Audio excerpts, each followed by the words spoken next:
Competition campus family में आप सभी का स्वागत है। आज हम लोग पढ़ेंगे मुगल काल में नागवंशी शासक। बहुत ही इंपॉर्टेंट टॉपिक है ये, बहुत सारा क्वेश्चन यहाँ से पूछा जाता है, तो आप वीडियो को लास्ट तक जरूर देखते रहिएगा। और चैनल पर नए हैं तो सब्सक्राइब कर लीजिएगा, वीडियो को लाइक कर दीजिएगा और अपने दोस्तों को भी शेयर करिए और कमेंट्स करना हरगिज ना भूलें। आप जितना अधिक लाइक, कमेंट्स और शेयर करेंगे उतना ही अधिक हमें मोटिवेशन मिलेगा और ज्यादा से ज्यादा वीडियो अपलोड कर पाएंगे।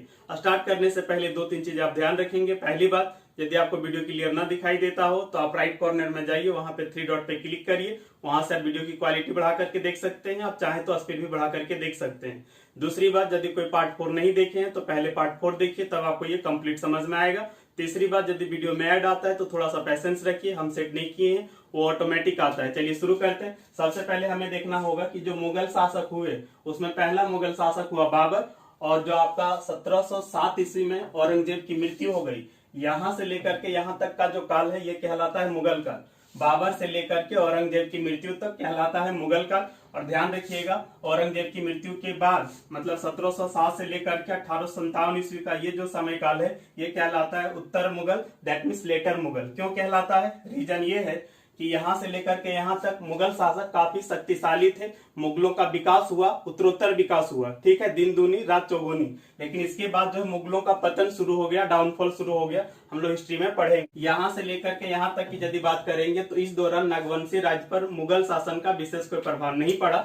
लेकिन जब अकबर राजा बने 1556 ईस्वी में, ध्यान रखिएगा इनका कार्यकाल 56 से लेकर के 1605, इस दौरान नागवंशी राजा थे मधु सिंह। और ये जो क्षेत्र है वो हीरे के लिए काफी ज्यादा फेमस था, चर्चित था, हम लोग पहले भी डिस्कस कर चुके हैं। तो जो अकबर है उसने हीरे की चाह के लिए, हीरे की खोज के लिए अपने सेनापति शाहबाज खान कंबो को आक्रमण करने के लिए आदेश दिया। और इसने 1585 ईस्वी में नागवंशी राज्य की जो राजधानी थी खोखरा, वहां पे आक्रमण किया और आक्रमण करके भयंकर उत्पात मचाया, बहुत अधिक मारकाट, बहुत अधिक लूटपाट किया। और अकबरनामा एक ग्रंथ है जिसमें अकबर के जीवनी के बारे में लिखा हुआ है, अबुल फजल इसके लेखक हैं। अकबरनामा में लिखा हुआ है कि मधु सिंह को बंदी बना लिया गया और अकबर के दरबार में पेश किया गया। लेकिन जब इन्हें पेश किया गया तो जो मधु सिंह की क्षमता थी और इनका जो स्वभाव था उससे अकबर बहुत ज्यादा प्रभावित हुआ और अकबर ने रिहा कर दिया। लेकिन बोला कि आपको टैक्स देना पड़ेगा। तो टैक्स देने के शर्त पे, सालाना कुछ टैक्स देने के शर्त पे मधु सिंह को जो है वो रिहा कर दिया गया। और ध्यान रखेंगे, उड़ीसा के शासक थे कुतुल खान, इसके खिलाफ मुगल अभियान हुआ था, दैट मीन्स मुगलों ने इसके खिलाफ अभियान किया था और इस अभियान का नेतृत्व करने वाले थे मान सिंह। तो ये जो आपका मुगल अभियान है कुतुल खान के खिलाफ, उड़ीसा के शासक थे, तो इस अभियान में जो आपका मधु सिंह है इसने मुगल का साथ दिया था। इससे पता चलता है कि इस समय जो है मधु सिंह मुगल के अंडर में आ रहे थे और मुगल जो कहता था वो करते थे, ठीक है। इसके बाद यहाँ पर चले आते हैं जहांगीर। तो इनका शासनकाल आप देख सकते हैं 1605 से लेकर के 1627 ईस्वी तक। इस समय नागवंशी राजा थे दुर्जनशाल, और दुर्जनशाल जैसे ही राजा बने इन्होंने मुगलों की अधीनता अस्वीकार कर दी कि हम मुगल के अंडर में नहीं रहेंगे। और जो टैक्स देता था मधु सिंह, जो स्वीकार किया था कि हम टैक्स देंगे सालाना, दुर्जनशाल बोला कि हम टैक्स नहीं देंगे। तो जहांगीर किया क्या, सबसे पहले बिहार के ये सूबेदार थे जफर खान, इसको आदेश दिया कि आक्रमण करो। लेकिन ये आक्रमण करते उससे पहले ही जो है इनकी मृत्यु हो गई, एकाएक बीमार हो गए तो मृत्यु हो गई, ठीक है। उसके बाद बिहार के सूबेदार बने ये इब्राहिम खान 1615 ईस्वी में।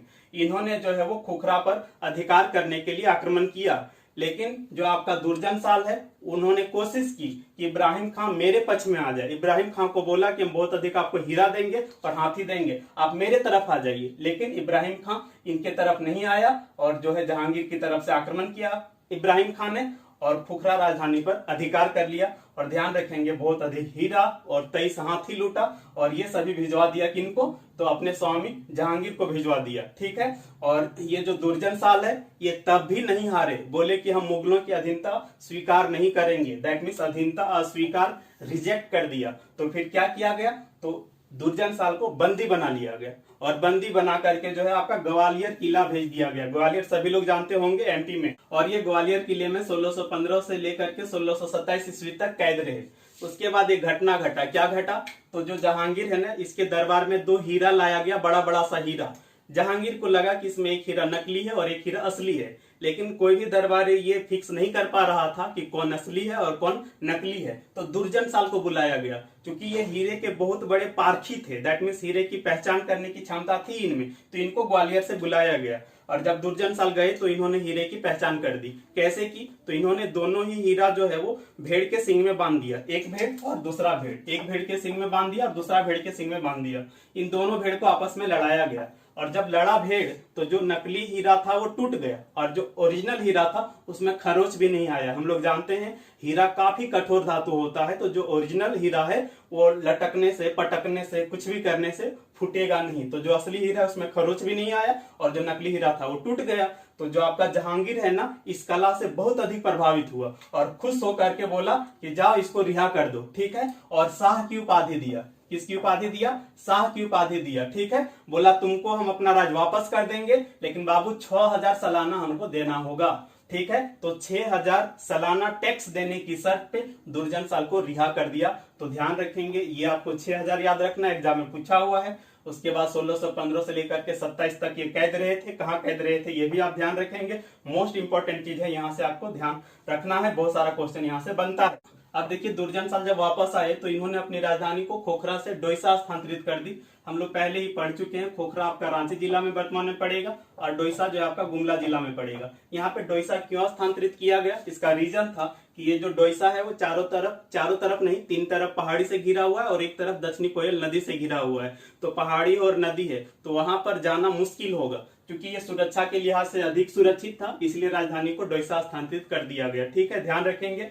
और यहाँ पर जो है डोईसा में इन्होंने बहुत अधिक भवन, बहुत अधिक महल का निर्माण करवाए, जिसमें कि आपका नवरत्नगढ़ का जो किला है या महल है वो बहुत ज्यादा चर्चित है, हम लोग किला में पढ़ चुके हैं। और ध्यान रखिएगा, वो जो महल इन्होंने बनवाया नवरत्नगढ़ में, वहां झरोखा दर्शन की व्यवस्था थी। जब हम लोग मुगल इतिहास पढ़ेंगे ना, तो वहां पर हम लोग जानेंगे कि जो मुगल शासक हुआ करते थे उन लोग झरोखा दर्शन देते थे। झरोखा दर्शन नहीं समझ पाते हैं तो झलक, सुबह सुबह आए और झलक देते थे बालकोनी से, तो बालकोनी से जो झलक देते थे ना, वही था झरोखा दर्शन। तो ये मुगलों से प्रभावित होकर के बोले कि हम भी झरोखा दर्शन देंगे, और इसकी व्यवस्था इन्होंने अपने महल में करवाई थी। ध्यान रखेंगे, ये भी क्वेश्चन पूछा जा सकता है, और नोट्स आप जरूर पढ़ लेंगे। बाय द वे, यहाँ पे कुछ मिस हो तो नोट से कवर हो जाए। अब शाहजहां के समय देखिए तो इस समय नागवंशी राजा थे रघुनाथ शाह, इनका कार्यकाल 40 से लेकर 90 तक। इस समय 2 महत्वपूर्ण घटना है।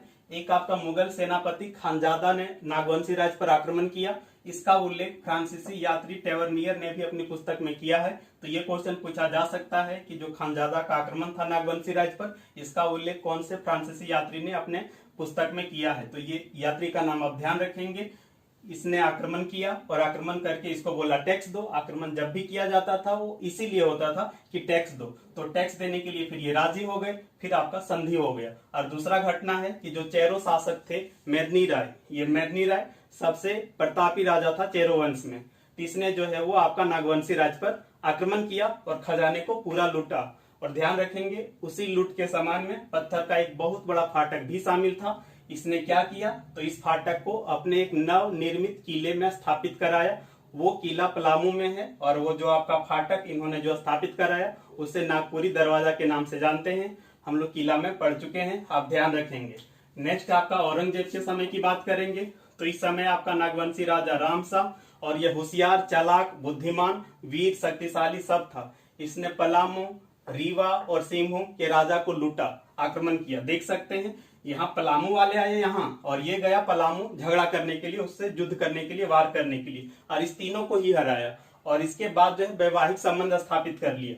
जो रीवा है मध्य प्रदेश में पड़ेगा। किया क्या, तो इनका पुत्र है, किनका, राम शाह का पुत्र है एनी शाह, तो अपने पुत्र एनी शाह का विवाह कर दिया रीवा नरेश की पुत्री से, ठीक है। और राम शाह ने अपनी बहन का विवाह सिंहभूम के राजा जगन्नाथ सिंह से किया। तो वैवाहिक संबंध स्थापित करके रिश्ते बाद में ठीक कर लिए इन्होंने। और ध्यान रखेंगे, राम शाह औरंगजेब से नहीं उलझा, औरंगजेब को जो है वो सालाना टैक्स भेजते रहता। कुछ देर पहले हम आपको बताएं कि औरंगजेब की मृत्यु हुई 1707 ईस्वी में। इसके बाद आगे का जो कालखंड है वो आपका उत्तर मुगल काल, लेटर मुगल पीरियड कहलाता है।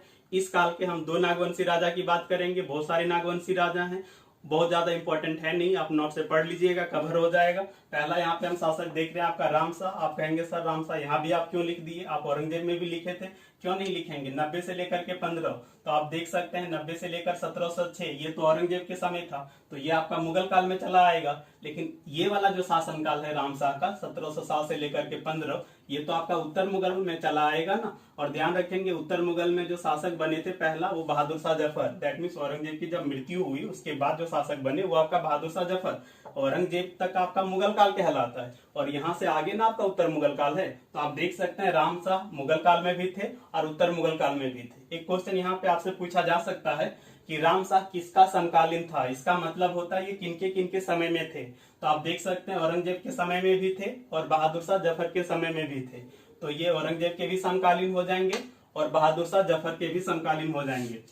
दूसरा यहाँ पर देखिए यदुनाथ शाह, इनका शासनकाल 15 से लेकर के 24। और ध्यान रखेंगे इस समय मुगल शासक थे फर्रुख सियर और बिहार के सूबेदार हुआ करते थे सर बुलंद खां, जो कि मुगलों के अधीन थे। तो फारूक सियर ने इन्हें आदेश दिया आक्रमण करने के लिए और इसने आक्रमण किया और आक्रमण करके बोला कि 1 लाख रुपया सालाना टैक्स देना पड़ेगा।